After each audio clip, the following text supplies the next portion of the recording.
السلام عليكم ورحمة الله وبركاته. في حديث عن أن الرسول عليه الصلاة والسلام بيقول إيه؟ لا يؤمن أحدكم حتى يحب لأخيه ما يحب لنفسه. الرسول عليه الصلاة والسلام بيقول إن مفيش مؤمن هيكتمل إيمانه إلا لما يحب لأخيه ما يحب لنفسه. اللي أنت بتحبه لنفسك تتمناه لأخوك زيه بالظبط. وده عكس طبعا المعتقد اللي كانوا دايما بيقولوه ان محدش بيحب حد يبقى احسن منه غير اولاده. ده منافي اصلا للدين ولوصية الرسول. لازم احنا بنتمنى الخير لنفسنا نتمنى زيه بالظبط للناس.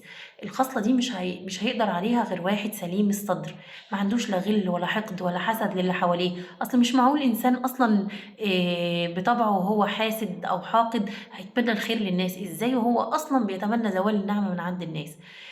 الحديث ده حديث عظيم وجميل جدا، لان لو احنا طبقناه في حياتنا الحياة هتختلف كتير. لو كل دكتور بيعالج الناس على انه بيعالج اولاده فهيقوم بالعمل ده على الوجه الامثل. وكذلك المهندس، وكذلك حتى البنا اللي بيبني بيت او الخياط اللي بيخيط حاجة. كل واحد لو عمل حاجة كأنه بيعملها لنفسه فهيعملها على اكمل وجه. فالحديث دوت حديث صغير جدا لكن مهم جدا جدا جدا، وبيقول لنا حبوا الخير لبعض يا جماعة. اصلا كده كده الخير اللي عند الناس عمره ما هيأثر معاكم في حاجة. واعرفوا ان المنعم هو الله، وزي ما ربنا ادى اللي قدامكم فهو قادر ان هو يديكم. فحبوا الخير لبعض، الحياة والله تبقى اجمل بكتير. والسلام عليكم ورحمة الله وبركاته.